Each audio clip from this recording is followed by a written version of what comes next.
Hello Internet, it's Seth Skorkowski, and today we'll be taking a look at the traveler adventure Flatlined, written by Martin J. Doherty and published by Mongoose Publishing in 2017. Coming in at 38 pages, much of that being world information, illustrations, and maps, the actual adventure is fairly short but packs a pretty good punch. While it's the third in Mongoose's Great Rift adventure series, I think this is a fantastic campaign opener adventure. In fact, my most recent campaign began with this adventure. It offers us mystery, survival horror, a good cast of non-player characters, each with their own agendas that may or may not be to the player character's benefit. Player characters don't require their own starship to do this adventure, and while combat skills will certainly be desirable for it, there's a lot of other skills that can be useful for this one, including electronics, engineering, mechanics, and several of the sciences, including biology and chemistry. If I was going to compare this adventure to any movie out there, I'd say that it feels the most like the movie Pitch Black, and that's a good thing because I love that film. The adventure is set in the Usher subsector of the Great Rift and on the planet of Neon. This map here comes with the adventure as well as information about several of the nearby worlds. However, game masters could easily adopt this to take place on a different planet in order to fit more into their own campaign. This one took my group and I about 10 hours worth of total playtime to complete. So, what I'm going to do today is offer my criticisms, my suggestions, and a few bonus tips as a game master who has successfully run this adventure. And I'm Jack the NPC. I'm here to give it to you from a player's side of things as we recount one of the worst morning wake-ups of my life, followed by one of the most stressful nights of my life, which should normally go in the other order from that. But before we go any further, I must warn you that there will be spoilers. Hot, glorious spoilers. So players, if you ever want to experience this adventure, please stop here. But send your game master this way to see about running Flatline for you. But if you keep going and you spoil yourself, your only redemption is to run your own game master through it, which they'd probably appreciate the chance to play for once. Okay, Game Masters, let's get this thing started. But first, the backstory. As I mentioned, the adventure takes place on the planet of Neon. It's a low-population backwater, mostly inhabited by a couple mining outposts and little else. But what the characters don't know, and they're about to find out the hard way, is that there's a skill-jacking ring that's been operating in the area. Now, what this ring does is they kidnap or buy skilled people, and then they sell them. The victims are drugged, and then they're stored in low bursts, and then they wake up somewhere as slaves to either corporations or raiders or anyone else that really would like some skilled workers and has little regard for softened rights. How the PCs ended up in this situation is completely up to you. Maybe they were traveling in low berths somewhere and their cryopods got stolen along the way.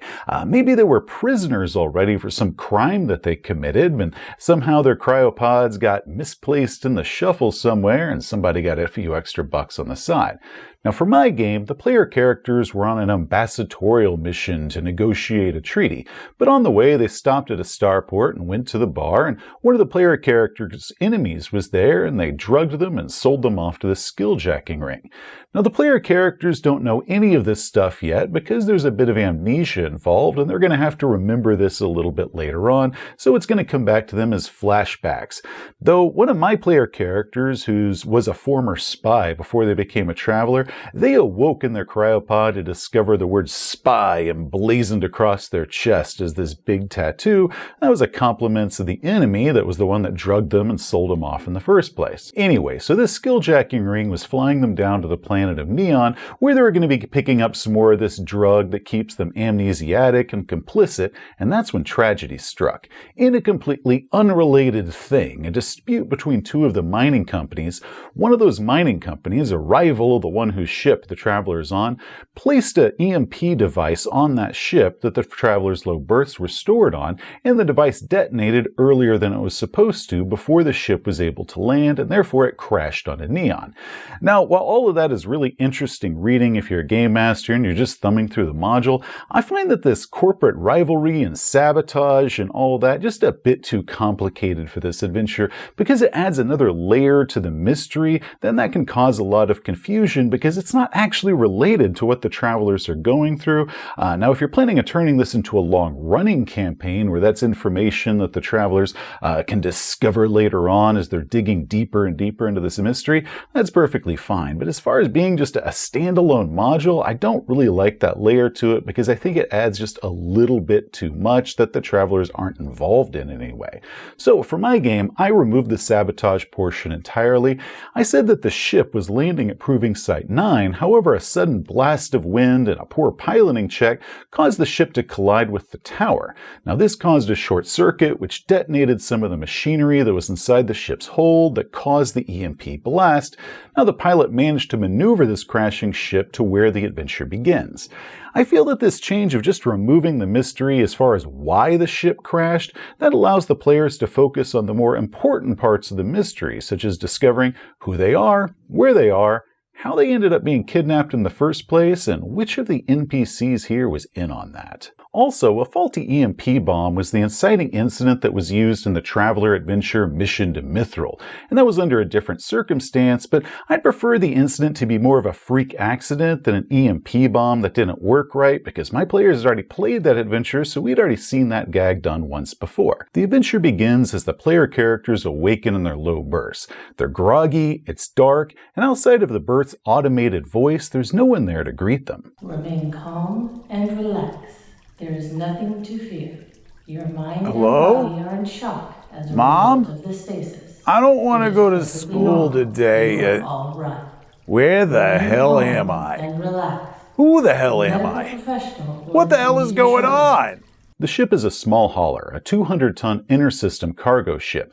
Game masters might want to allow a pilot or education role for the player characters to eventually identify the type of ship that they're on, though they might not remember how it is that they even know that information. We get the stats and the deck plan for the ship, which is cool, and I do like the 3D isometric map of it, but because I ran this game online, I find isometric maps very difficult to use online, so I made a 2D deck plan for it. I stuck a link below if anyone wants to download my 2D version, as well as some of the other little things that I made for our online game. Now, keen observers might have noticed that there's a blank for Location 6. That's because that was a secret that was to be discovered by the players. Location 6 is for a trio of emergency escape or maintenance hatches that are found around the ship. 2 in the ceiling of the top deck and 1 along the port side near the lift elevator. There are 12 low berths. Assign the player characters among them however you like. I had the player characters make endurance checks, and that was the order that they awoke in, as whoever made the best on their endurance check. Fill any unused low berths if you don't have enough player characters for all 12 with dead passengers who died during the crash or died during the emergency wake-up procedure because there was no medic on board to help anybody through it. Now, one other passenger, Anson, is still alive, but like the player character, she doesn't remember who she is or how she even got here. Well, that does me no good. Lady, I am really confused here. And does this place seem crooked to you? And where are my shoes? And why are my feet wet? And are we taking on water? The ship is sinking. Water is leaking in through several crumpled panels throughout the ship. The power is out, and the player characters are going to need to find some gear and a means of escape from here. Now, the module says that as they explore the vessel, they're going to have several memories return to them and, different flashbacks along the way. Little things might remind them of different things from their past, such as their names or just different parts of their past or even who each other are. But for my game, I took this one a little bit further. Because this was the start of a campaign for our group, instead of doing the normal connection skills where before the first game, the players link their own backstories together and get some skills out of it, I decided to go ahead and save that portion for here. So as they were exploring the ship, I might look at one of the players and say, you remember one of the other player characters. Which one and what event from your backstory did you meet? And then those 2 players would, link their own backstories together as they remembered how it was that they knew each other and what skill they got as a result of that. Wait a second, I remember you. 8 years ago, I was running cargo through Regina and you were with the Navy, and we got tangled with that group of smugglers, and that's how I got a level in Streetwise. You remember that, right? I really like doing it this way, so Game Masters, consider if you're maybe doing a beginning of a campaign like I was, saving some of the connection skills until you actually start the adventure and let the players kind of figure this out this way, kind of role played out as both the players and the characters are figuring all this out together. Maybe not do both of the connection skills for each character, but maybe just do one or do a couple connection skills among one or two of the player characters. But if you want, you could do them all. But I thought this was a really fun way of doing it. It's kind of a twist on the normal way that you do character creation. Now, eventually the player characters should find some gear that was left by the crew before that previous crew abandoned ship. There's going to be a few firearms and possibly a sweet 4-person survival kit. Escaping the ship isn't that difficult itself, either with some mechanic rolls or with an emergency hatch key. If they manage to find the hatch key, they can just pop the door open and get out. Now, one problem though that I had when I was running this scene as they were exploring the ship was that it took a long time for my players to complete it. And that is my big beef with this. Getting out of the ship took us forever. We spent the whole time just creeping around, worried that something was going to jump out at us or explode. We didn't even know if we were at the bottom of the ocean and that opening up that door might crush us or something like that. And then once we finally did manage to get out of the ship, we were just so disappointed that I'm not really sure why we were disappointed. That we didn't get crushed or eaten by eels? I don't know. But I do know that getting out of that ship took way too long. Now, part of that was my fault for allowing it to go that far, but I blame the majority of this on my players. They are highly prone to having analysis paralysis, and they can really stall a game forever because they're just too afraid to make a move out of fear of it being the wrong move or the wrong decision, so they end up freezing up and not doing anything at all. So here's my advice to game masters out there to help keep that from happening to you the way that happened to me. First is the water. Water is leaking into the ship and pooling on the forward port side. Now, most of it is pouring down into the lower hull, so that's going to be the deepest portion. Oh, and we were positive that there were eels down in that cold, chest-deep water. I mean, we had no evidence at all saying that there was something alive down there, but that didn't stop us from believing it. So to encourage them to hurry along and not take too long with this, show them that the water is rising. You can even have the ship shift weight as it's beginning to take on more water, and all of a sudden that opens up different openings to the water, and more water starts flowing in, and it starts filling up faster and faster. Next is Anson. If the player characters are too afraid to act, have her offer suggestions. Some good, maybe some bad, but at least something that she's offering them. She might even jump down into the flooded lower hold and then mock them for being too afraid to join her as she starts searching for stuff. She might even panic and freak out and just decide to open up the door and get out of here, and the player characters are going to have to respond to that. It might not be a good response, but at least it's some sort of action that keeps the game going and keeps that momentum in it. Next, add a window. I placed a small window and an external portal at the airlock door, and if they get to the airlock, they can see some light filtering through the window, and that informs them that their ship is only under a meter or two of water at that time. Now, one big clue that's going to help with the overall adventure is going to be found in the low berth rooms where they're first going to wake up, and it's probably going to be the first place that they search once they start searching the ship. In a drawer underneath one of the berths is a box that's got several unmarked vials inside of it. And it said that it clearly holds 20, but you can say that 12 of them are missing, which is the number of low bursts, and those vials are going to be empty. Hey guys, I'm not entirely sure how I even know science since I seem to have forgotten everything, but I can tell you that this drug is crude and made from natural ingredients and is psychoactive. Whatever this is, this might be the cause of our amnesia, and this is definitely not on the list of things that you'd give a sleeping passenger. Now, these can be syringes, like the module says, or they can be some sort of, capsule or vials that then plug directly into one of the low bursts, along with all the other medicine that goes inside those things. And that can give the players the hint that those vials were definitely injected directly into them. Now, once they're outside the ship, they're going to discover that it's sinking in a shallow lake in the middle of nowhere. They have very little supplies except for anything that they managed to loot from the ship. Now, once they get to shore, they're going to see that there's a communication tower in the distance. The module gives us this map. However, I don't like that everything, especially the body of the crewman who succumbed to his injuries, is clearly marked on this map, so I photoshopped that part out. Again, link below if you want a copy of my own modified map that I used. Providing that they head towards this antenna, which is the only sign of civilization that they can see, they're eventually going to reach a mining camp. There they'll discover 5 NPCs who seem to be in varying states of panic. They're going to learn that this camp was hit with the same EMP blast that crashed their ship, and all the electronics here are fried. To top that off, several local creatures called Pedersen's creepers, which are sort of like giant meter-long ant, lobster, scorpion things, those came swarming the camp. Now, creepers are normally not that hostile of animals, but they respond to both electricity and magnetism, so the EMP pulse sent them into a complete frenzy. The creepers killed 5 members of the mining camp already, but they left once the sun came up. But night's going to be coming again in a couple hours, and without communication or any working vehicles, they're going to have to get ready for them to come before nightfall. So you're telling me that they mostly come out at night? Mostly? Yeah, that is simultaneously the line that I want to hear the most and the least in a science fiction game. Especially in a game where I ain't got all my sweet gear and all I got is this crappy ship's pistol. The mining camp gives us several buildings and a whole lot to work with. Again, I removed the numbers from the buildings for my player's copy of this map.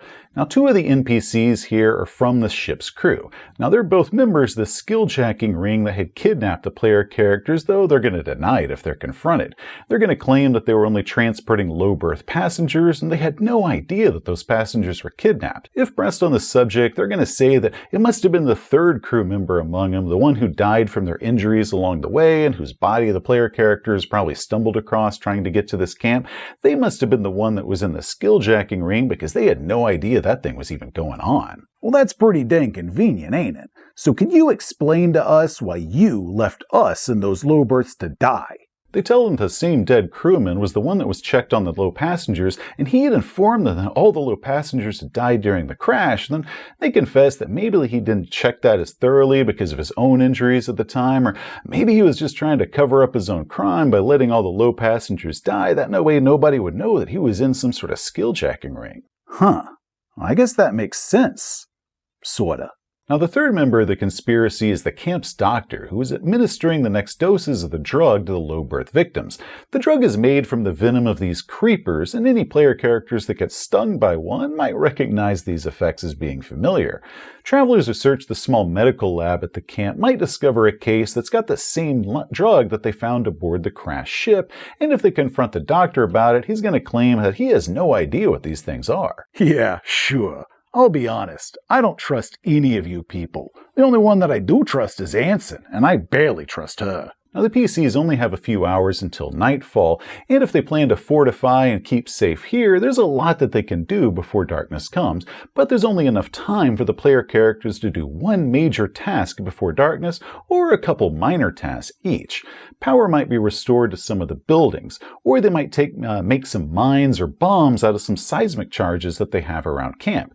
They might build fortifications out of some of the cut logs. They might do an inventory and assignment of what few weapons there are here. Now, one weapon that they don't know about is the concealed holdout pistol that one of the bad guys has. I love this thing. It is clearly a Cop 357 Derringer, a staple of Hollywood bad guys for almost 40 years. Another task they might try is repairing the workbots and the buggies, which means they might try to fix a buggy or two and then just try to drive out of here before nightfall and just try to go cross-country to the nearest camp somewhere else. It's going to be like over 100 kilometers away, but hey, they might just get on the road and get the hell out of here. Now, because this is a possible thing that my players were going to try, and I knew they were going to try it because, they ended up doing it, I removed the vehicles from the camp map. Then I made some icons of them for to use on the virtual tabletop so they could be kind of scooted around on the board. Once again, links below if you'd like to have a copy of these. Now, my group tried to fix the communication tower, and they pulled off some killer rolls here, so they did get comms up and working. So even though the adventure makes it sound like they can't get the comms up, I went ahead and let them fix the radio. So they managed to call for help. Now, the star system is pretty low population, but the player characters might manage to either get another mining settlement or even a ship that's out in space. Yeah, we are down at Proving Site 9. Can you send a shuttle down to pick us up, and I will pay you a ton of money once I can figure out where my wallet is. Guys, you can stop building those fortifications. Help is on the way. The ship they reached was all like, sure, yeah, we're going to head on down and pick you guys up. However, that ship was still so far out in deep space that it was going to take them 10 hours before they could even reach the planet, so it was not going to arrive until well after dawn. Ah, crap. Guys, better get back to work on those fortifications. So you can have rescue coming in on its way. That's no problem at all, but the rescue's not going to be able to arrive until after the next morning has started, so the player characters are still going to have to survive the night. Now, before nightfall, I suggest that the player characters encounter 1 or 2 creepers. Maybe not that many. You could have a couple that may be wandering around camp, or maybe have them meet one on their way to camp, maybe closing in on that dead crewman that they found, hoping for an easy meal. Now, these things are tough. Feeders, breeders, and thinkers are all small enough that it gives a -1 to try to hit them, but killers, the toughest and biggest, have 6 points of armor. And given that the player character's only got a couple shotguns and pistols, an armor does double protection against shotguns, so yeah, a shotgun does an impressive 4D worth of damage, but those killers' armor's effectively a 12 against that, making shotguns a pretty poor choice of weapon to use against those big killer creepers. Unfortunately, my 2 players that had shotguns just refused to understand that little bit about the game. So even when the other players were pointing this out, that the shotguns really weren't working that great against the large creepers and the pistols were working much better against the bigger ones, they just couldn't figure out why the shotguns weren't doing much against the killer creepers because their armor was just so tough. I mean, the best weapon that my group had was a ship's cutlass that they picked up inside the wreck, and one player had a +4 to his rolls if he wanted to use this, and he would have been devastating had he used this cutlass, but nope, he just kept on shooting a shotgun and getting frustrated that it wasn't doing that much. The fact that you're even surprised after all these years says a lot more about you than it does about us. As night falls, the creatures start closing in. It should be just a few at first, kind of wandering around and gnawing on random things. There shouldn't be much strategy to them. These things are pretty stupid and don't really have an attack plan out of, just kind of checking this place out, maybe grabbing some food if they can find it. Now, the thinker creepers, those can control the others and they can coordinate attacks. But these genius bugs really are only about as smart as a very smart dog. As the night goes on, more and more creepers should come, just wave after wave. They're going to chew through power cables that they can sense underground, which might knock out power in any of the buildings that the player characters were able to restore power to. They might start chewing through the buildings themselves that the player characters are in, hoping to get that sweet, sweet meat inside. This part can be a bit tricky to run. Game masters have essentially an unlimited number of creepers, so you're going to have to figure out that balance of keeping it challenging and interesting without making it, just too easy for the players to complete, but also without overrunning the player characters and making this just completely hopeless for them. Now, if you do find yourself where you are overrunning the PCs, you just made it a little bit too tough for them, that's a pretty easy fix to do. Once again, these bugs are extremely dumb, so they might just become suddenly interested in a buried cable instead of the PCs, or just decide to chew through a random tiny hut nearby because, once again, these things are extremely stupid. Feel free to endanger, injure, or kill some of the non-player characters for dramatic effect. Such as a window burst as a creeper comes bursting and springing through and tears off an NPC's head. Now the player character has to escape the building as more and more creepers come pouring in through this now broken window. Now, while there's no way that a game master can really plan all this out in advance because you don't know what the player characters might do because, they might just leave this camp or they might fortify it just one of many different ways, I do have one big suggestion for you. Ideally, if the player characters stay in the safety of the camp, you're going to want to whittle that camp down, force the characters to abandon buildings, making them huddle closer and closer together until there's just 1 or 2 buildings left by the end. I suggest sending 3 waves of creepers, the first one being small, no thinkers, so it's disorganized, maybe 2 either breeders or feeders or some combination thereof for every character that's in the camp, and 1 hunter for every 3 characters that are in the camp. And character means player character and non-player character. It should really be enough to show that these beasts are a threat. Now the second wave, that one's going to be a little bit larger, but also has 1 or 2 thinkers in it. The thinkers might not do much. Maybe they'll figure out how to open up a door. Maybe one starts digging under an empty building, trying to determine if maybe they could burrow underneath it, come up through the floor where the player characters are. Now the third wave is going to be the largest, but also includes coordinated attacks, actual strategy from these things. This one might be twice the size of the original wave, but keep in mind that if you're basing the size off the number of characters that are in the camp at the time, both PCs and NPCs, some of those characters might have died during the first or second wave, so the actual number of ones that are in this attack might not be exactly twice as many monsters as there were in the first wave, but based off the number of characters there are, it should be twice as as many. Now, of course, you can have more creepers than that, just kind of wandering around outside the camp, sort of like window dressing, and they're not going to involve themselves in any of the fighting unless one of the player characters decides to engage with it. So that way when the PCs look out, they see a lot more than they're actually fighting them. That way it gives the impression that there's just so many more out there, even if really all they're doing is trying to catch a gopher or something like that. Just think of this one a lot like Night of the Living Dead. It starts off as a trickle, as these monsters are dumb and not that tough to kill by themselves. But as the night wears on and ammo starts getting lower and lower and fortifications start failing and more of these things just keep coming wandering in. Maybe offer a short break or reprieve between waves, giving the player characters enough time to redistribute ammo, maybe do a little bit of first aid, repair a couple of their fortifications, or maybe just put out a fire in case there's a fire in a building, or just some sort of window or relief that the player characters and the players get to have before the next wave comes crashing down on them. For our virtual tabletop, I made token icons of the various creeper types. Links below if you want to use those for your own game. Now, somewhere during all of this, the conspirators might seize the opportunity to remove one or more of the player characters from being able to rat them out.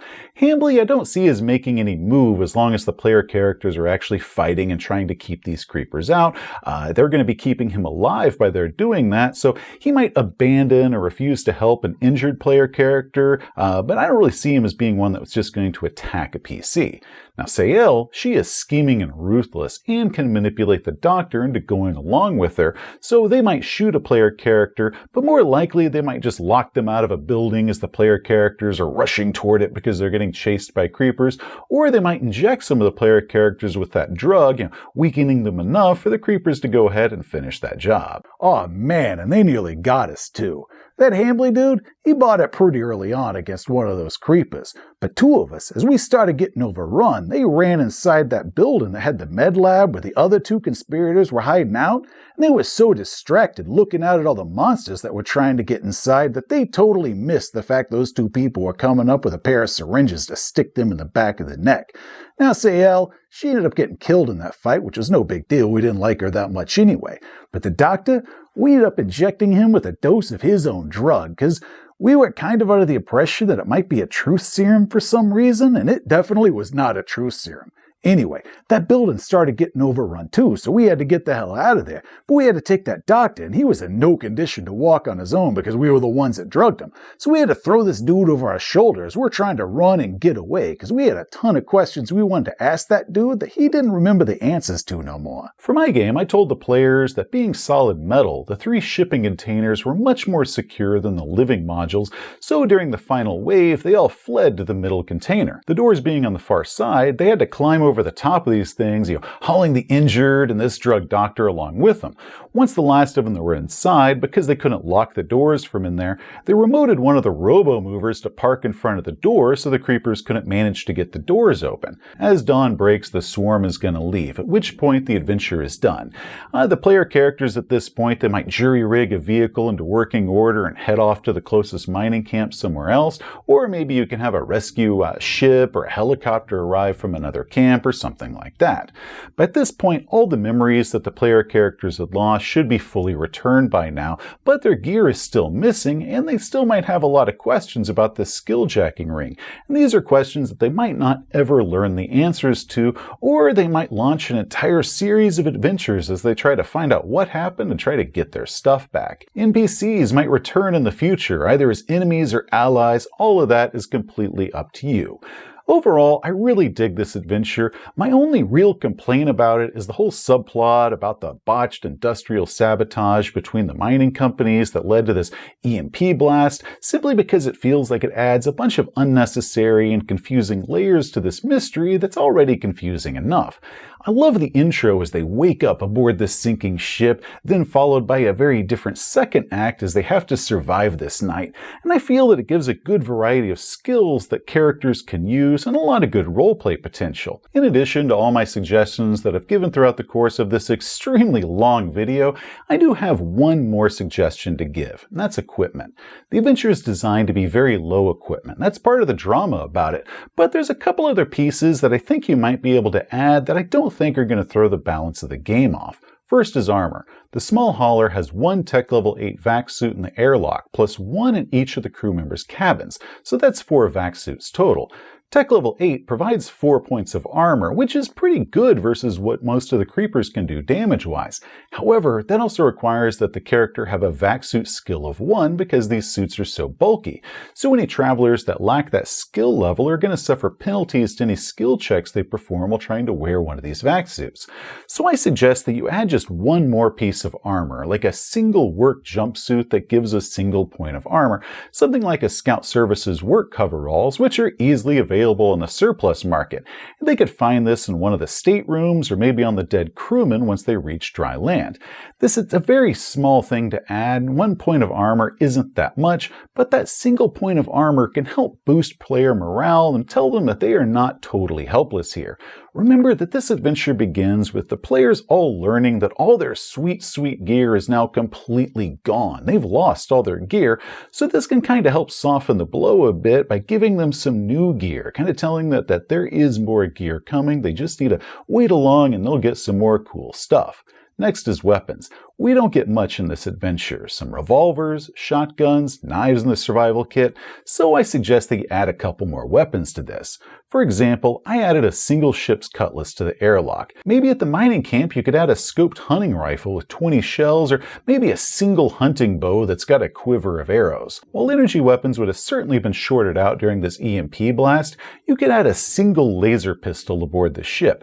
Then require that the player make an electronics or an energy weapon skill roll in order to fix it, but then only add a partial charge, maybe 30 to 50 shots, and maybe if they then roll a combat roll of a natural 2, that means that the gun shorts out again and is now just permanently broken. None of these small weapon additions are going to unbalance or break your game, but if they do throw off the balance, you just simply add a couple more creepers to the swarm and even that out.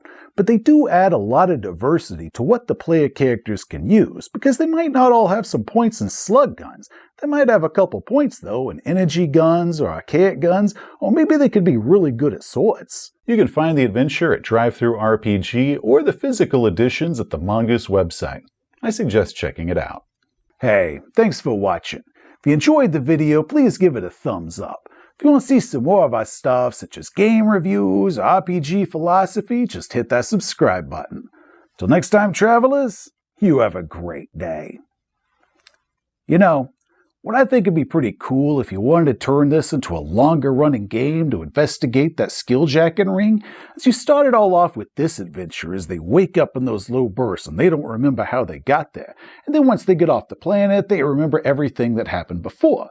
And then the next game, that's actually the prequel adventure that took place before this one, where they get the job trying to find out about the skilljacking ring because maybe one of their buddies was kidnapped and went missing or something like that. And that one ends with them getting kidnapped and shoved into those low bursts.